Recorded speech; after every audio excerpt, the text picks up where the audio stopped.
guys, pag-usapan lang natin si Catherine Bernardo at Alden Richard. Ayon nga naman kasi guys sa balita, ang one-on-one interview ng GMA Integrated News kina Catherine at Alden abangan mamayang gabi.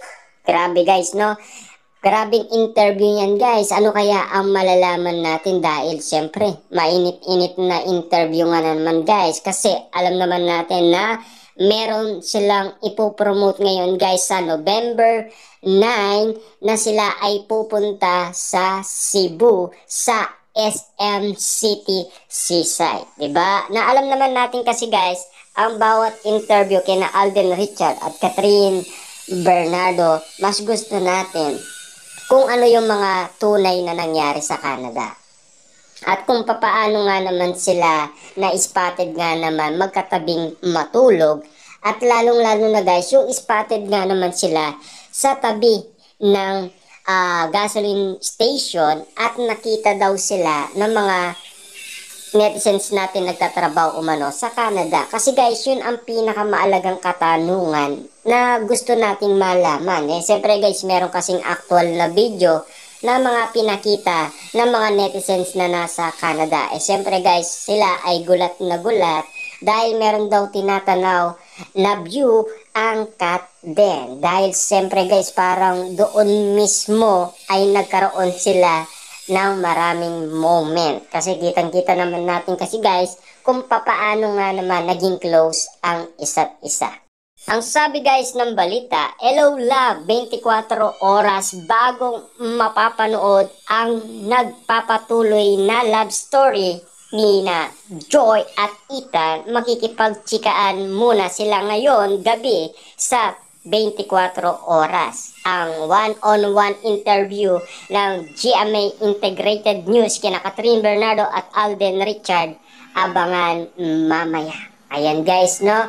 Meron na naman yan kikiligin. Siyempre guys, hindi lang naman mga fans, no? Pati mga celebrity guys, kinikilig umano. Papaano naman kaya guys ang mga nasa bahay na manunood mamaya guys ng balita? Siyempre guys, kapag napansin nga naman si Alden Richard at Catherine Bernardo na ganyan sila kasweet, at siyempre dahil nabalitaan na nila na iwalay na si Catherine Bernardo kay Daniel Padilla, ano kaya ang ganap na sa kanila? Siyempre guys, unang issue at unang intriga nga naman, kailangan alamin muna.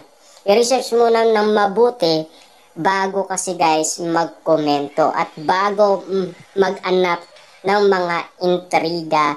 Kasi guys, alam naman natin simula una kung ano ang tunay na mga nangyari. Kung bakit nga naman guys, pati mga malalapit na kaibigan ni Catherine Bernardo ay matagal ng botong-boto. Kesa dun sa guys na nakita daw nila si Alden Richard at Catherine Bernardo nakikipag-party daw. Spotted nga naman parang botong-boto na daw guys ang mga matatalik na kaibigan ni Catherine Bernardo. Take note guys ha, kasi sa birthday pa lang ni Catherine Bernardo sa Palawan, tinutokso na sila. Kasama guys ang mga cast ng Hello Love Goodbye. At sa nangyari guys sa private birthday ni Catherine Bernardo, ganun din ang nangyari. Papaano pa kaya guys sa house blessing? Lalong dumami guys ang nanunukso sa kanilang dalawa. Kita nyo naman guys, no? Kung papaano nga naman guys pinaglalapit ang dalawa ng tadhana. Kumikilos kasi guys ang tadhana sa kanilang dalawa. Parang pagsubok nga naman guys lahat ng nangyari sa dalawa. At eto, hindi lang naman guys love team ang tinitignan natin dyan. At hindi lang naman chemistry ang tinitignan natin dyan guys. Kundi ang kanilang body language na tinitignan din guys ng mga media at mga celebrity. Kasi dyan nila binabase guys ang kanilang nagawa na. Kasi alam naman natin guys, nagawa na yan ni Kim Chiu, Robby Domingo, lahat ng mga nag-interview kina Catherine at Alden Richard, Bong Navarro, 'di ba? At siyempre MJ Felipe guys ayaw niyang maniwala dahil ika nga niya hindi daw magkaibigan ang gumagawa niyan.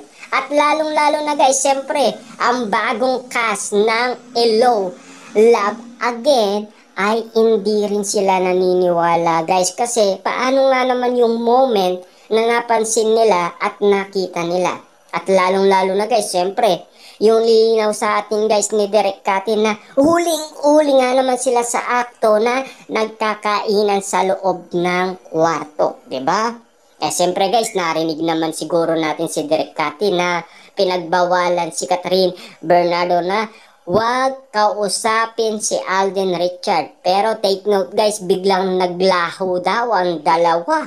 Grabe nga naman guys, no? At spotted nga naman itong dalawa guys na nagkakainan sa loob ng kwarto. Yan guys, kagulat-gulat nga naman kasi inanap guys ni Direk Cathy ang dalawa. Ngayon pala, nagkakainan na. Eh siyempre, hindi na daw inistorbo ni Direk Cathy, pinagbigyan niya na lang guys ang dalawa. Total, matagal din silang nakababad daw kasi 7 hours nga naman. Baka daw gutom na gutom, 'di ba? Kaya nga naman kasi guys, alam naman natin, merong pinagdadaanan ang dalawa kasi binigyan niya ng moment, 'di ba? Eh alam naman natin kasi guys na parang naghahanap ng kasiyaan si Catherine Bernardo at kaligayaan ngayon. Alam naman natin guys no kung ano ang nangyari kay Catherine. Alam din natin guys kung papaano bumagsak ang kalusugan ni Catherine Bernardo nang dahil sa iwalayan Katniel. At kung papaano nga naman ito nagpulong sa kwarto at bumuhos ang kanyang iyak guys at hindi pa kumain guys, 'di ba? Grabe yan. Nang dahil sa iwalayan hindi na siya nakakakain. Lagi na lang daw siyang umiiyak.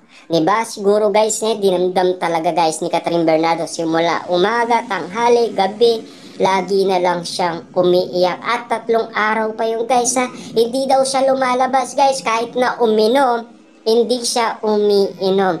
Diba? Ibig sabihin guys, talagang naglantay gulay talaga guys si Catherine Bernardo. Mapapansin nyo na lang na talagang inubos ang tubig niya sa katawan dahil sa kakaluha, 'di ba? Eh siyempre guys, kung mapapansin niyo noon si Catherine Bernardo, nagulat din tayo. At sabi ko, bakit nagkaganito si Catherine Bernardo? Sino ang kasama ni Mami Min Bernardo? Si Catherine Bernardo ba to? Bakit ganito ang nangyari? Nagkasakit ba to? Puro research ako noon, guys. Ang sinasabi ko, Catherine, ano ang karamdaman? Ngayon pala, guys, ang mga lumilitaw, hiwala yan. Grabe nga naman at inalam natin, guys, sa mga kaganapan at yun nga, guys, ang kadahilanan pala ay third party. At lalong-lalo na, guys, siyempre, si Ogie Diaz pala ang nagbukas ng kanilang iwalayan. Ibig sabihin, kaya naman pala kumalat guys ang isyong iwalayan. Si Ogie pala guys ang nagpakalat. Ibig sabihin talagang malinaw sa lahat ng tao, iwalay na ang Katniel. Eh siyempre, karagdagan nga naman kasing update guys, yung nag-post si Catherine Bernardo. Kalunos-lunos nga naman kasi guys ang sinapit niya. 'Di ba? Magtataka ka na lang kasi guys bakit ganun na lamang ang resultang nangyari kay Catherine Bernardo, 'di ba? Samantalang si Daniel Padilla ay cool na cool pa rin, 'di ba? Pero samantalang si Catherine parang lubog na, 'di ba?